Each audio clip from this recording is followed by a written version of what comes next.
Welcome to the Soft Life with Sadie Baddies. Sadie Baddies is the antidote to mental health stigma, and this podcast is hosted by yours truly, Priscilla O. Adjaman. We are a virtual sanctuary centering Black and multiracial people, and we prioritize the mental and emotional nourishment that is the foundation of collective healing in our communities. Thank you for being here. Welcome back to the Soft Life Baddies. So today we have a very special bonus episode for you, and it is from our friends over at Black Girl Flow. And in case you're already familiar and you follow them, they shared our podcast swap yesterday on Lucky Girl Syndrome. So that's on their channel right now on Black Girl Flow podcast. So feel free to check it out. And we love Black Girl Flow. They are started by two amazing 20-somethings, Liv and Lex, and they started Black Girl Flow in 2019 to give a voice to the unedited ups and downs of adulthood.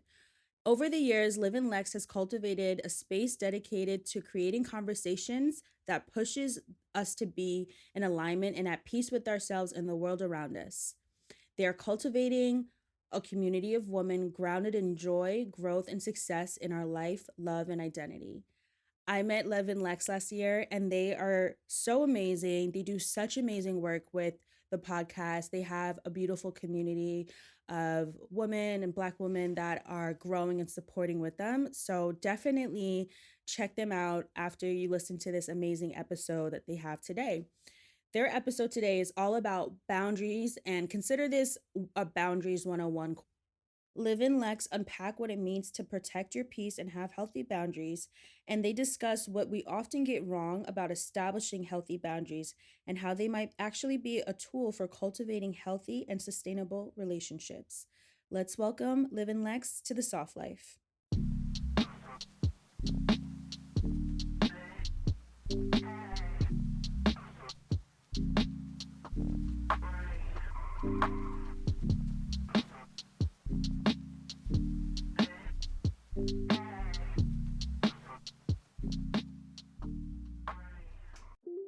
Welcome to the Black Girl Flow podcast, a space dedicated to creating conversation that pushes us to be in alignment and at peace with ourselves and the world around us. We are about cultivating joy, growth, and success in our life, love, and identity.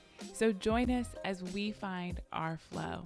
We are your hosts, Liv and Lex, two 20-something-year-old Black girls working every day to be in flow.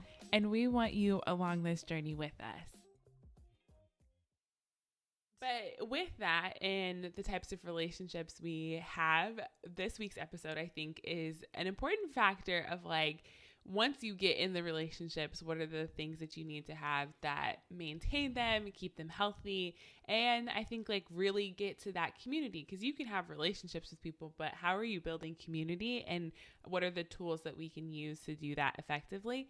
So this week, we're really going to be diving into this idea of boundaries, and it's a big umbrella topic to talk about, but we've kind of we've been seeing a lot of examples of successful boundary setting in relationships that we've had. Mm-hmm. And I think we've also been reflecting on a lot of examples of what's like, oof, that was just such an example of where like my boundaries were totally crossed, or somebody like totally disrespected me. So we've also been doing like a lot of reflecting about times where those boundaries might have been absent, completely non-existent, or definitely like harmed or violated in a lot of ways. So we want to bring this conversation to really just like dive in to what we think boundaries are. How is it showing up in our society? So what do you think? You feel like the girlies are talking about boundaries? What's the vibe? It's so interesting because I feel like Gen Z, we're like the king/queen of setting boundaries. Like you see it all the time on TikTok where our boss might ask us to stay like an hour extra later, and we're like, absolutely not, closing the laptop. Like, nope, we're not doing that. I've already taken my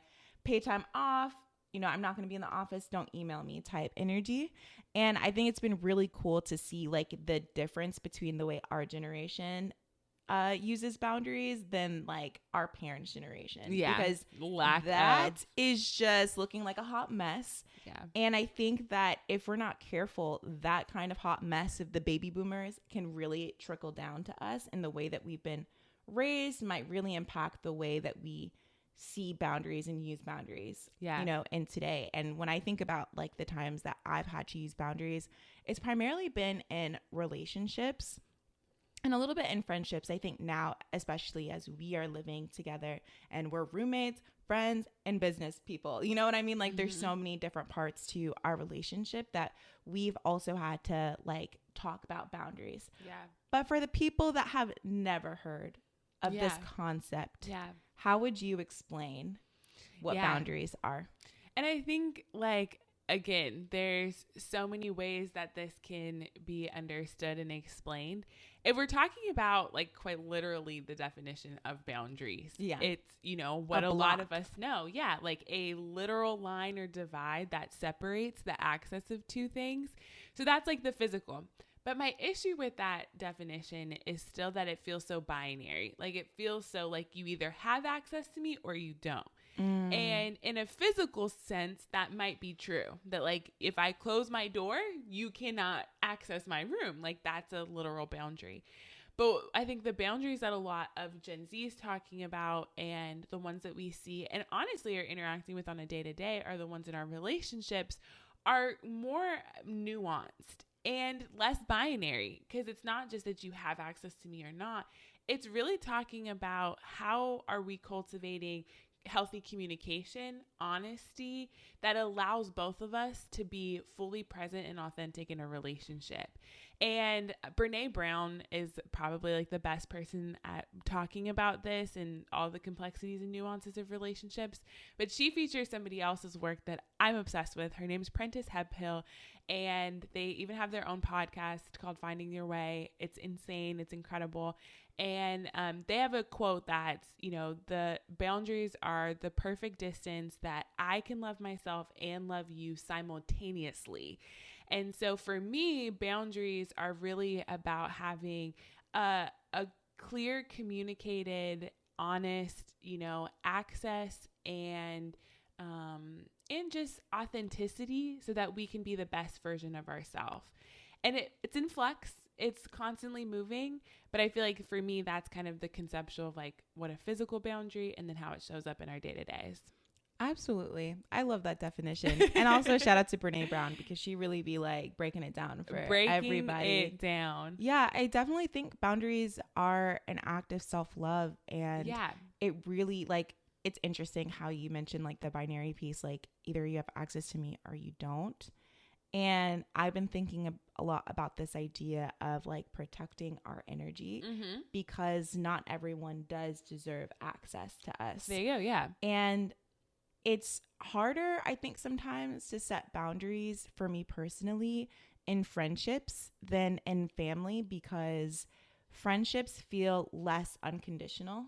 And so I've even caught myself in a very like people pleasing space because with my friends, because I don't want to jeopardize you not giving me the amount of love that I have for you. Yeah. Whereas with family, it's like, no, I'm going to clearly. That's on blood. Yeah. Like I'm going to clearly do this because like you're my blood and like you really can't go anywhere. Yeah. And so I've really had to deconstruct and unpack my own people pleasing mannerisms and behaviors because when you're constantly saying yes to other people's needs, even if it's as simple as I am tired right now and my friend is calling me and I really don't want to talk to them, but like I'm going to pick up the phone because I know that they would like to talk to me. Like choosing in the simple times like that to be like, no, I'm going to rest and I'm not going to pick up the phone and we're just going to talk later. Yeah. Yeah. Like noticing those little times and choosing myself has been the greatest probably like mindset shift that I've had in my 20s. And I think the way that you frame that, like that is a radical act of self-love and love is to me has always made sense because in my mind, I've always been, you know, guided by the idea of like, I would rather do something 100%. Like when I'm engaging with friends, when I'm engaging in my job, like I want to be 100%. So sometimes I can't pick up the phone because if I picked up the phone right now, I wouldn't be 100% of myself. So I can guarantee I'm not even being the friend I want to be to you right now in this moment. And that always made sense to me. I had no idea that there were people who were sacrificing themselves and the quality of care that they were giving themselves to try and meet the need. Because I'm like, oh my gosh, but if I'm investing in a relationship with you, even in work, I want you to be good before you interact with me. So like, do what you need to do to take care of yourself before interacting that space. Cause I also want you to be the best version of yourself while we're engaging. And it's not worth, I'm not on such a rush in my life that it's worth jeopardizing that. So I think that's so important that we see the radical act of self-love that is, and how that changes the types of interactions that we have when we have that level of honesty with ourselves and then with people around us. Yeah, and in the book, The Road Less Traveled by M. Scott Peck, one of my favorite books on love, I know I've said this before, but he describes love as the nurturing of your own or another's spiritual growth. Yeah. And so we have to really kind of use that as the North Star when making a lot of our decisions within our relationships. Am I helping my friend and am I nurturing their spiritual growth by doing this act? Yeah. Or am I nurturing my own spiritual growth? Are they nurturing? Is the lack of boundaries like reciprocity, like helping or hurting? Is it helping or hurting? And, I really had to come to a standstill when like evaluating my boundaries last year. I was talking to this guy and he was just like, not a very kind person, but like very smooth, charismatic, very charismatic, good on paper. And it's crazy. He's a 10, but it was giving he's a 10, but exactly. But like not really. Like you can't be a 10 like not kind. It was giving wolf in sheep's clothing. Oh my gosh. Sure. Yeah.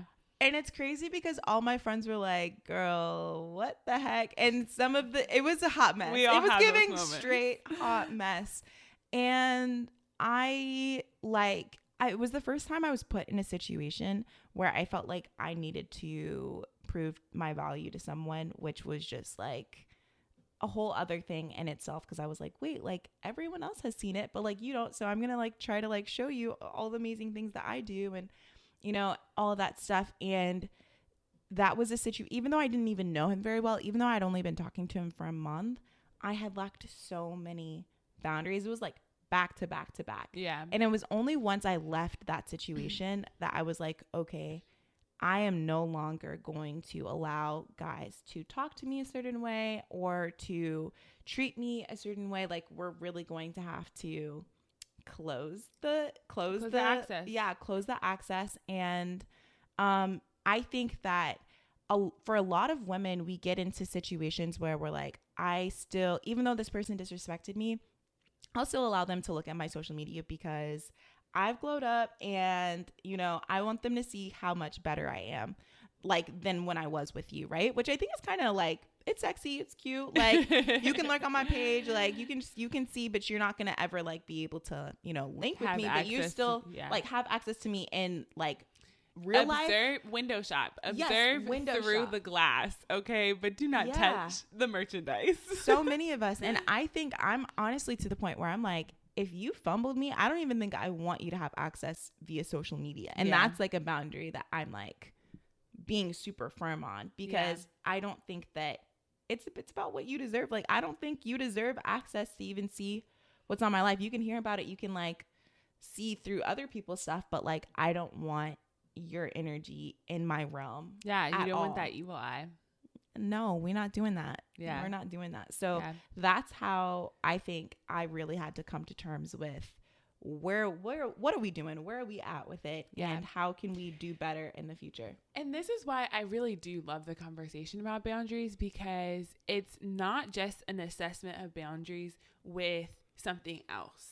It's not just assessing a boundary with like friends and family. It's really about assessing boundaries with yourself. Absolutely. And then being able to effectively communicate that to other people. And healthy boundaries also lets other people communicate their boundary to you. It's not just a one and done, because that's sometimes where I see people, they're like, I'm in my season of no. I'm like, but are you telling people? Like, are you giving them an opportunity to engage back with how that makes them feel? Have a level of reciprocity.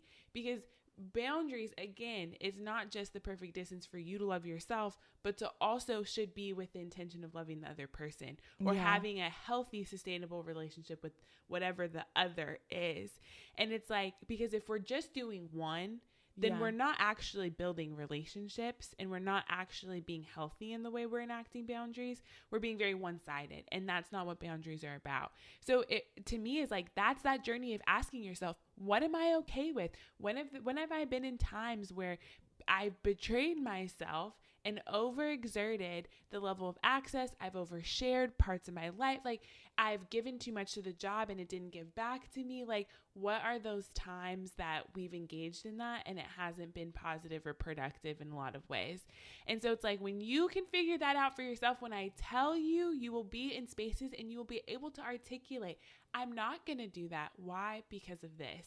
And it's like, I started doing that in my work life because I can't even remember. I had to be on Instagram or something like that, because I haven't always been on TikTok like that. But, and it was saying, like, when your boss gives you something on your plate and you like are at capacity, how do you communicate that? And I used this tactic of saying, like, asking my boss, is this the best use of my time? And if this is the best use of my time, can you help me reprioritize some of the other things on my plate? Because here's what I'm doing. And I remember the first time I said that to my boss, we were like in the depths. It was like day of this huge fundraiser I had planned. And she asked me to do something and I had 12 other things on my plate to do. And I looked at her and I said, is that the best use of my time? And she looked at me and she goes, yes. And I said, great. Here's the other things that I'm doing right now and need to get done. Can you help me reprioritize? And once we had that conversation, she realized that what she was asking me was not the best use of my time. Bam. And in that moment, it's like, enough said. And that's letting me show up as the best employee, her show up as my best boss, and there's no conflict, resentment, no nothing. Like, that is what it needs to be. And so it's like, it's in those tiny details. And what I tell people is, start small with your boundaries. And because if we can't practice doing it in the tiny things, then by the time it gets to the big things, we're taking on way too much that we can chew. We're feeling like we have to communicate these huge things. We feel like it's going to be the end of the world versus saying, hey, I don't want to go grab coffee in the morning. That's a small thing. Because it's going to be like, okay, cool, whatever, we're good. Versus saying, like, I have an issue that, I don't feel like I can, something major. It's like, do it in the small things first and notice how it feels. Absolutely. I love everything about what you just said. And it's hard. Like, it's really hard. Like, if I had to say that to my boss, I'd literally be like shaking, like, is with this the water? Best use of my time? Yeah. Like, cause it takes guts to have those conversations. But I think in those moments, that's when we grow the most. Yeah. I come from such a noted family. Like my dad is always like, just watch. We're always in this space. I think even, I don't know, I'm not sure if this is a Caribbean thing. I just think it's a Black people thing. Watch how people move and just, let them show you who they are. And I think that's great advice on one hand, but I think it's also really bad advice when you're not going to hold someone accountable to whatever expectation, or to at least communicate how you're feeling about what they're doing. Yeah. Like, it's not healthy, I think, for us to just kind of write people off and to take whatever work, that our boss is assigning us and just be like, okay, well, F you, right? Because it touches on that resentment piece. Yeah. And it's just not the way that we as a community need to align to our higher selves. And that's the point. And I think when we talk about the divide between Gen Z and boomers, it's like Gen Z genuinely has a desire for a community and world that has more accountability, that has more transparency and honesty and empathy, because we've lacked that in so many of the experiences in the world that we've experienced. So when we can communicate to them, especially since a lot of them are our bosses, that this is what our desire for the community and the culture, the work culture, and even in our friendships, the life that we're trying to build, then we need to start utilizing those tools. And those tools make enough room for people to be perfectly imperfect. Yeah. And I just think that if you're about it, you need to be about it in all aspects of your life. I saw this was in a movie I just recently watched, but it was like, is this really your principle? And are you living this in your everyday, or is this a hobby? Ooh. And so if boundaries and healthy community is a part of your lifestyle, then you need to be practicing this in every aspect of your life, not just your friends, not just your family, not just in your career. It's got to be aligned, because that's when we're really going to hit our flow. That's when we're really going to be taking and really considering the well-being of not just our own spiritual journey, but other people's. Yeah. And that hits different when you can cultivate a community or a work culture based off of that. And that's the ish I'm trying to co-sign. Like, that's what I'm here for. I couldn't have said it better. I really couldn't have. And the thing about it is, like, I've had people, friends, whoever, be pissed. Oh, they get so mad when you try to set boundaries with them. They're like, what are you talking? Especially when they're used to having a certain level of access to you. And you're like, nah, bro, like, this isn't flying anymore. Yeah. And I've had to be like, yo, as they're pissed, I've had to be like, why are you so upset right now? Yeah. Like, I am communicating how I feel to you, and yet you are trying to make me feel bad for the boundary that I'm setting. Yeah. I'm not taking anything away from you. Yeah. I did not rob you. I did not slap you in the face. Yo, mama's still alive. Everything is still okay. Yeah. And yet you are still so pissed. You so mad. And that can help you be like, not to drop somebody or say like F them, but being like, cool. My intuition was probably right to set that boundary, and this relationship needs more tending to and caring for. Yeah. And then there's other people who are going to respond really well, and it's like, wow, that feels really good. Yeah, and I think that's when the watch how people move thing comes into place. Not before you've actually done the work of communicating your needs, communicating the boundaries. Yeah. Well, y'all know we're here always to unpack the nuances of all of the slang and the lifestyles and the values and the little phrases we be living by, and really getting to the nitty-gritty of what are we saying and what are we trying to be about. This probably will not be the last conversation we have about boundaries, because we could really unpack this to what it looks like in family, what it looks like in friends, maybe even get in a little bit deeper of what it looks like in career. But I do encourage you, if you are interested in this topic, check out Brene Brown's work. She has not only so many books on this, but she even has a HBO series called Atlas of the Heart that talks about like a bunch of different emotions. And then really Prentice Hemphill's work is like chef kisses. I freaking love everything that's done. And we can include that in the show notes too. Yeah. So you guys can because we need everybody. we really need us all to be healed and like coming into this space correct. So you already know the deal. Here every week. And with that being said, peace, love, blessings. Bye guys. Bye y'all. To stay connected, join Sadie Baddies on Instagram, Pinterest, Twitter, and more, and sign up for our monthly newsletter on SaddieBaddies.com to stay in the loop. Sending you hella love, and stay soft, baddie.